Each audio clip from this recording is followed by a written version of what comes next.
বিয়াদিহিল মুলক, সমস্ত ক্ষমতার মালিক জোরসে বলেন কে?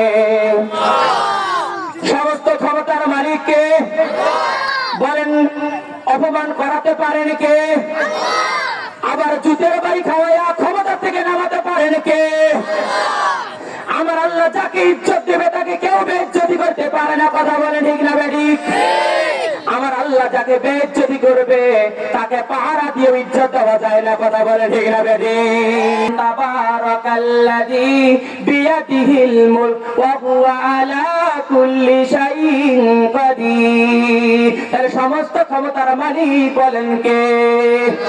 পরে রাতে বলছে আল্লাযী খালাকাল মাউতা, আল্লাহ পাক বলে বান্দারে সর্বপ্রথম আমি সৃষ্টি করেছি মরণ, আর মরণের মাধ্যমে পরকালের যেটা জীবন শুরু হয়ে যাবে সেটার নাম হলো আসল জীবন। জোরে বলেন আল্লাহু আকবার। তাহলে আল্লাহ পাক সর্বপ্রথম সৃষ্টি করেছেন কি?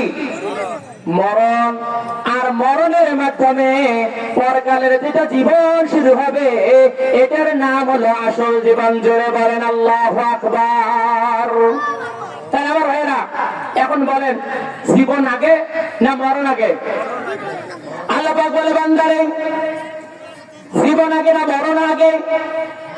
ভালো করে জেনে নাও, আমি আল্লাহ বলেছি আল্লাযী খালাকাল মাউতা, আগে সৃষ্টি করলাম মরণ, আর মরণের মাধ্যমে যেটা পরকালের তোমার জীবন শুরু হবে এটার নাম হলো চিরস্থায়ী আখিরাতের জীবন। জোরে বলেন আল্লাহু আকবার।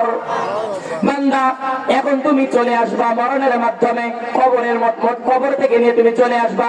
আমার ভাইয়েরা আখিরাতের যতগুলো মানজিল আছে এই মানজিল গুলোর মধ্যে থেকে নিয়ে সর্বপ্রথম যেটা মানজিল এটার নাম হলো কবর। কথা বলেন ঠিক না বেঠিক? যারা কবরের মধ্যে ছাড়া পাবে তারা হাশর মিজান ফুলসিরাতের মধ্যে ছাড়া পাবে। কথা বলেন ঠিক না বেঠিক?